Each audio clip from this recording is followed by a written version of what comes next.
یہ کہانی ایک بہت ہی خوبصورت جنگل کی ہے جہاں مختلف قسم کے پھلوں کے درخت پائے جاتے ہیں۔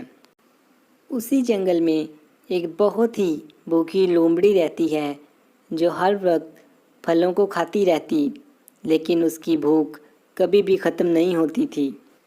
وہ اتنا زیادہ کھاتی کہ اس کا پیٹ پھٹنے کو آ جاتا، لیکن وہ پھل کھاتی ہی رہتی تھی۔ ایک دن اسے بہت بھوک لگی ہوئی تھی اور وہ جنگل میں ہر طرف گھوم رہی تھی کہ اسے کہیں پھلوں کا کوئی درخت مل جائے، لیکن کہیں بھی اسے پھلوں کا کوئی درخت نہیں مل رہا تھا۔ پھر وہ ایک ایسی جگہ پہ پہنچی جہاں پہ بہت ہی پھلوں کے درخت لگے ہوئے تھے۔ وہ اتنے خوبصورت پھلوں کے درختوں کو دیکھ کر بہت زیادہ خوش ہوئی، لیکن درختوں کے پھل بہت زیادہ اونچے لگے ہوئے تھے۔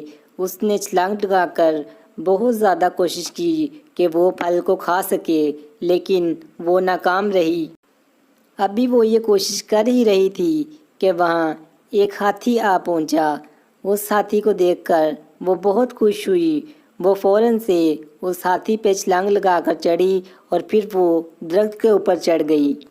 لومڑی بڑے مزے سے پھل کھا رہی تھی اور کھاتے کھاتے کبھی وہ ایک درخت سے دوسرے درخت پر جاتی اور پھر دوسرے درخت سے واپس پہلے درخت پہ آتی، لیکن اسی کام میں اسے ذرا خبر نہ ہوئی کہ ہاتھی وہاں سے چلا گیا۔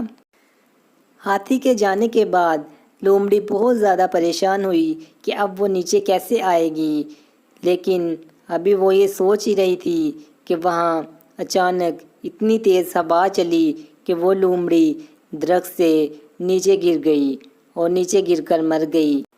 اس لومڑی کا لالچ اسے لے ڈوبا اور وہ پھل وہاں پہ ویسے ہی پڑے رہے اور لومڑی اپنی جان سے ہاتھ دھو بیٹھی۔